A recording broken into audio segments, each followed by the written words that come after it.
pretend you are at this delicious looking vending machine. And suppose that I decide that today I'm going to be very healthy and I'm going to choose an apple for my snack.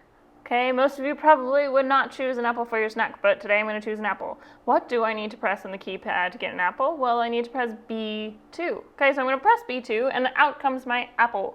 Okay, what's not going to come out is any other thing. Okay, so I'm not going to get Oreos.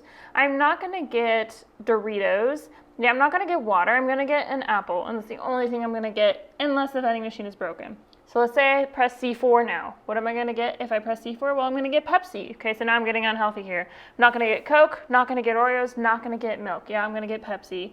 Okay, let's say I press, I already got an apple, no B2.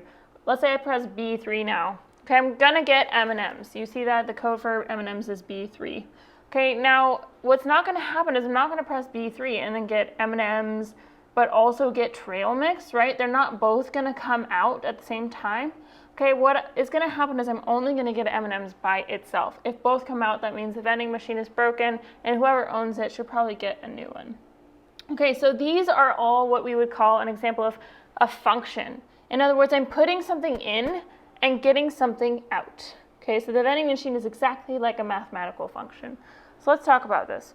So this is section 3-8, and we're going to be talking about functions. And functions is going to be used a lot more once you get to Mr. Fryman's class, etc. Yeah, so they're very important. So they will start with some kind of letter. Usually it's F, right, for function. It can be a capital F. It can be that Greek letter phi. Anyway, functions are just, a function of something, usually x or t, which is time, is going to be equal to something. So in other words, like this vending machine, I could say, okay, vending machine, function of v, and I'm going to put my code into the function, and what's going to come out is either raisins, or I may end up getting a water, or I may end up getting, like I did first, an apple. Okay, so basically I'm putting the code into the function, and out comes a tasty snack. Okay, so that's kind of an example of what a function does. I put something in, I get something out. So if I put in A1, I realize I'm going to get trail mix, right? If I put A1 into my function, I'll get trail mix out. And then if I continue with another example, let's say into my function V, my vending machine function, I put in D3. And if I put in D3, I realize that I'm going to get water.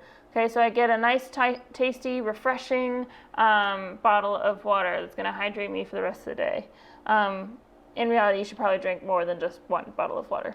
But anyway, continuing on. So functions may be written like so. You're going to see this in your book where it has f and then, colon x, and it maps to 3 minus 2x, okay? A different way of notating this is f of x, okay? So it's not f times x, but f of x is equal to 3 minus 2x squared. And then it's going to give you some domain, and the domain is 0, 1, 2. Okay, so what is domain? So if I take a look at an xy coordinate system, basically I have these numbers that I can put in for x, and now I'm told that it's 0, 1, and 2. So it's not 3, it's not -1, etc. Okay, so domain are just the possible values for x. Okay, so sometimes the book will tell you what the possible values for x are, and sometimes you'll have to figure out what they are on your own. Okay, so let's say that I put 0 into the function, in for x. Okay, so that means everywhere there's an x in my function, 3 minus 2x squared, I'm going to replace it with 0. So you can see that comes out to 3. And then I'm going to plug in 1. So I put 1 where the x squared was, and then I get 3 minus 2, which is 1. And now I'm going to plug in 2, and I put a 2 everywhere where the x was, and I get 3 minus 8, which is -5. Okay, so this is what a function does. Now, after I have my domain, which is the x values, my range is just going to be the y values that I got out of that domain. So I get 3, 1, comma, -5. And that is my range. So domain has to do with x, and range has to do with the resulting y's. Okay, let's say I have another function, and it's going to be h of z, not h times z. I know it looks the same as h times z, but it's not. It's h of z, and it's equal to z squared minus z cubed. My domain is -1, 0, 1. So those are my possible z values. Okay, not possible x values, because we're not talking about x, we're talking about z. Okay, so I'm going to plug in my -1 everywhere where z was. So everywhere where z was, I'm putting in -1, and I end up getting 2 as a result. Now I'm going to kind of set this up again. I'm going to leave open holes to put something into the function. I'm going to enter in 0. So everywhere there was a z, there's a 0 now, and I end up with 0.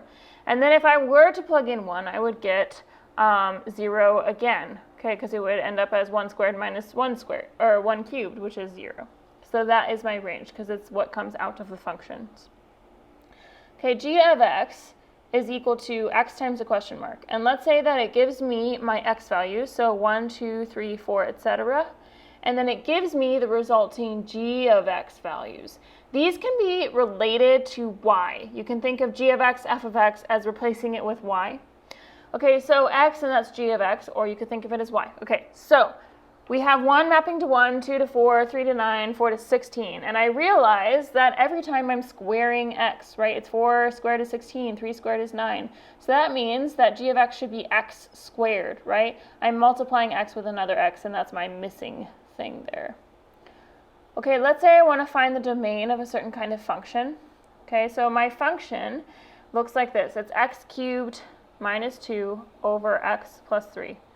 Now, what are the possible values for x? Now, you're going to usually assume that it's all reals, but then you're going to realize that x plus 3 gives a restriction because it's on the bottom. Denominators cannot be equal to 0. So that means x plus 3 should not be equal to 0, and therefore x should not be equal to -3. Therefore, the domain is all reals except for -3. That's the only restriction on my domain. Otherwise, x can usually be any real number, anywhere. Yeah, -infinity, to infinity and beyond.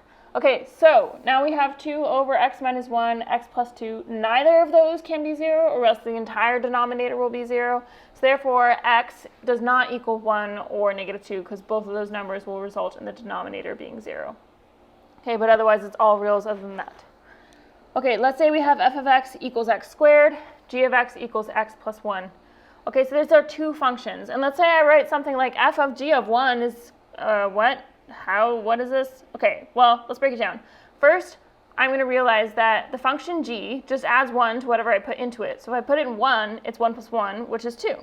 Okay, then I'm going to put 2 into my f function. And I realize that the f function just squares whatever is put into it.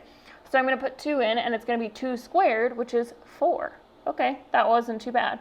So let's go ahead and take the other one. Now I have f. So the function f just squares whatever is put into it. So I'm going to enter in my 1, plug it into my equation, and I get f of 1 is equal to 1. Okay, so then I'm going to take my 1 and plug it into g. Now g just adds 1 to whatever number goes into it. So if it's g of 1, it's going to be equal to 1 plus 1, which is equal to 2. And that is the final answer for that one. Good luck on your guys' homework. We'll talk more about functions continuing on later.